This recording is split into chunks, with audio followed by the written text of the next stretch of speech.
Alright, next thing I'm going to do is get into doing this tune-up, swap the spark plugs out. First thing you got to do is take the seat off. Basically there's two 5mm Allens that attach the back of the seat to the frame, and the front of the seat just kind of slides in there, so once you get those Allens out of the back it just kind of slides back and lifts off. Then the next step, you got this bolt in the rear of the tank. These are all 5mm. That bolt there, and then there's a couple up front here too. So get those off, be able to lift the tank up. Got to disconnect some. I think there's a couple of, it's like a breather line and the low fuel light connector, and you got the fuel line going to the pump and all that. Try to put this towel up here just so I don't scratch up the tank when I'm taking the front Allens off of there. So do that and show you what that looks like. Alright, the other thing, before you even get going on this, make sure you disconnect that negative lead off the battery. Kill the power to the bike. So I loosened that one, took the front two out. I've got this propped up with my zip tie container, and that's a fuel filter. I got the line off and I just put a vacuum plug on top of there to keep the fuel from spilling all over the place.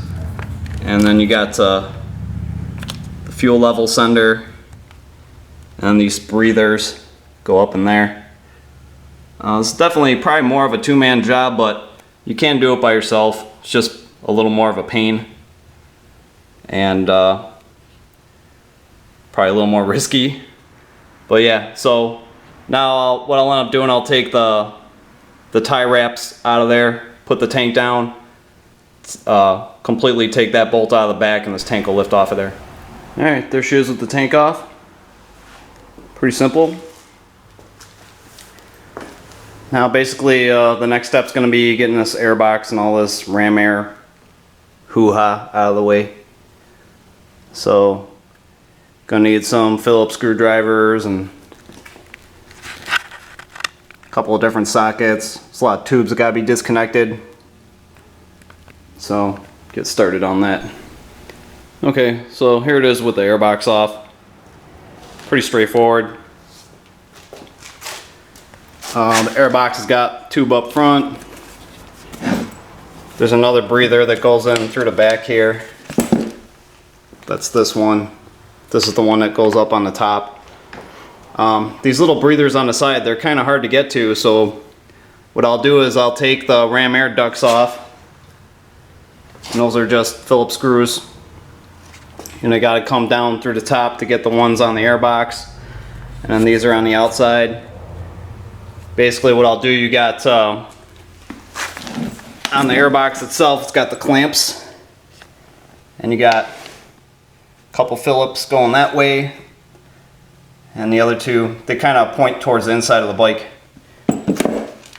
So what I'll do is I'll get those loosened up, lift the air box up so I can get to these, and just using some needle nose or whatever, you squish these down, slide them down, and then the tubes drop down. And you got a pretty good view of the factory stacks I got on here. So basically what we're going to be doing is pulling up this area. That way we can gain access to the spark plugs. Alright, next thing, save yourself the headache. Stuff some paper towels in each one of the venturis so you don't drop anything in there, because you know what's going to happen if you don't. And you've got these kind of like zip ties, but they're basically reusable. I'll show you how to take them off. There's actually a little tab underneath that you push down, and it'll just, you can press this out the other side.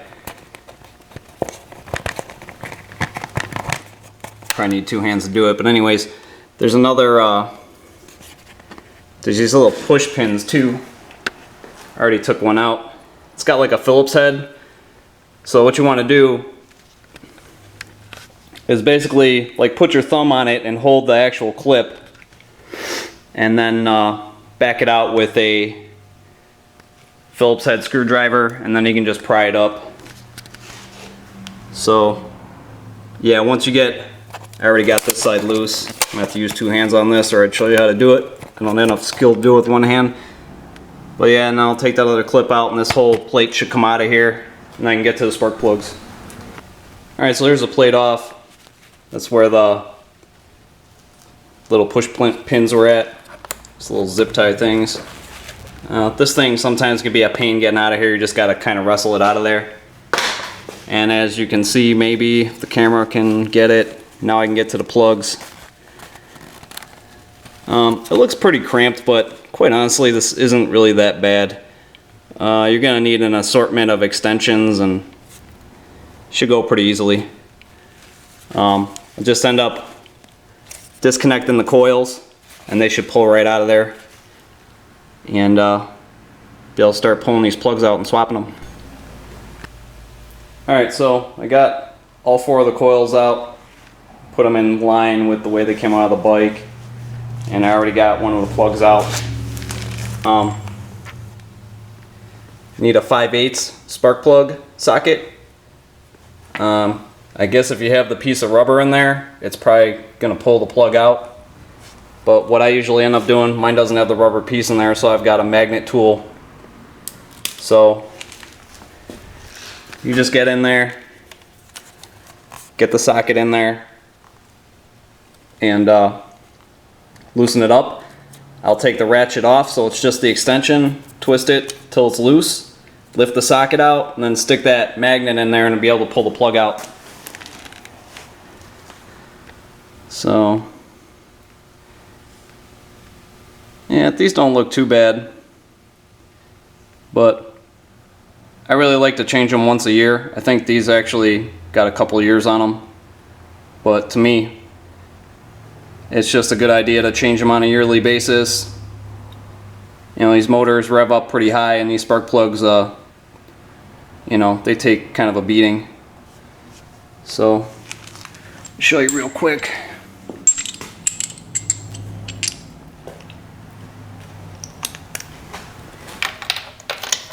Just want to get the extension down there. Make sure you feel that it's seated.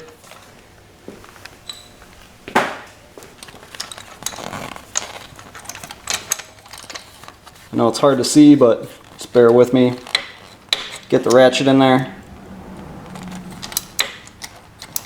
These are actually really loose. I don't know how that happened.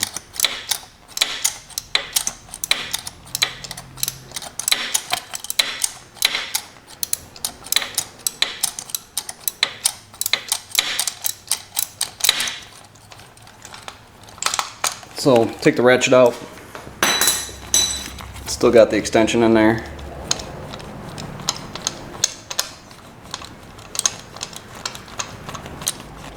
Just keep loosening it by hand.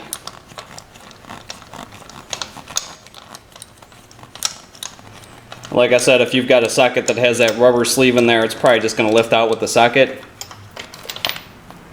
I don't have that luxury. So get the magnet in there.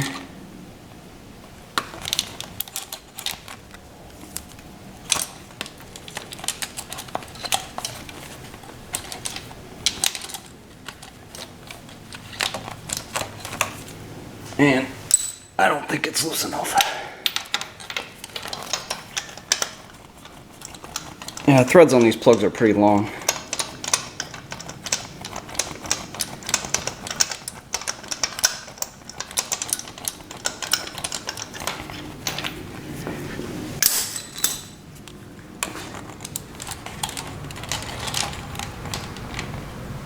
Boom.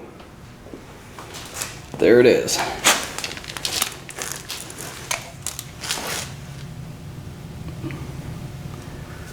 Yeah, this one, it's pretty decent. But yeah, so basically you're going to do that to all 4 of them. I mean, some guys, they'll only do one at a time. They'll only take one coil off. Some guys will blow this out with compressed air. I don't really do that. I don't know. I just think it's going to cause more problems than it's going to solve. I mean, these coils are pretty well sealed to begin with.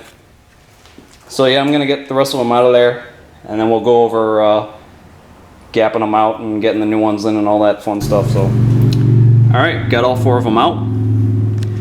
They don't look too bad, but like I said, I like to swap them out every year just to know that they're fresh. It's not worth it dealing with the drivability issues that can spring up from it. So yeah, I just used a 3/8 drive ratchet. This is a 5/8 inch socket, spark plug socket, and seems like the 3-inch extension is perfect. Pretty much gets right up to the top of the valve cover. So, you know, one thing I want to stress, you know, this is a pretty simple job, but you know, if you've never changed spark plugs before, you might want to consider having this done by somebody else. I mean, it's one of those things, it's like it's a novice job, but it's definitely a job where if you do it wrong and you damage the threads going into the cylinder head, you're going to be in a world of pain, because you're going to be looking at someone pulling this motor apart and fixing the threads in the cylinder head. Not a fun time. So I would say if you've never done plugs before, you should probably steer clear of this. But if you have experience doing tune-ups before, you're pretty savvy with dealing with spark plugs and all that. I mean, you could damage that head trying to take a plug out. You could damage the head putting a plug in the wrong way. I mean, it's actually kind of risky business, so something to consider before you go diving into something like this. And the other thing I wanted to show you really quick was that I put an HID harness on the bike, and it actually worked out pretty good. Seems like when I turn the headlights on, the idle doesn't drop down as far. And I actually recently put a high-low kit in my Escort, which the high-low kit just kind of has a harness by default, and even that, switching from a low beam only kit, seemed to make a pretty big difference as far as like turning the lights on and current draw. So anyways, the harness kind of, you know, taps into the battery. Got it tapped in here. Coming back, you got this big relay, and then you got a couple of harnesses coming around. So on the bike, it's kind of limited for space, but this looks like a big mess of wiring. But all in all, I'd say it was worth it. Like, I'm pretty satisfied with the results. So if you've got a HID kit on your bike and it doesn't have a dedicated harness for the ballast, you might want to consider getting that. I think it's definitely worth the investment. Alright, got the plugs, got the gapping tool, some anti-seize compound, and some dielectric grease. And got the repair manual.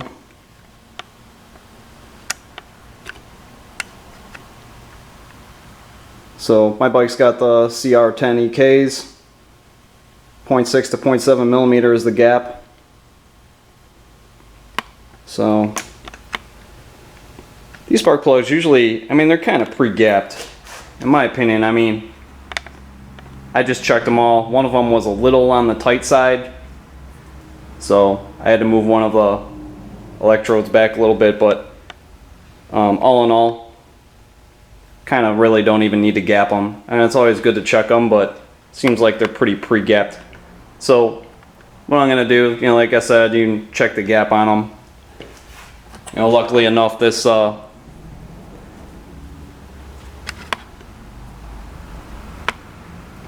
gap tool's got millimeters on it, standard and metric. So check the gap on them. Everything's cool. So then the next thing I gotta do is just put a nice thin smear of the anti-seize on there, and then probably put a little dab of the dielectric grease on the end there where the coil's gonna plug onto it. So I'll do that real quick and show it to you. Alright. Got some of the anti-seize on there. The camera will focus. But yeah, just want to go around. I mean, a little goes a long way. Just make sure you got a coat around the diameter of the threads there. And then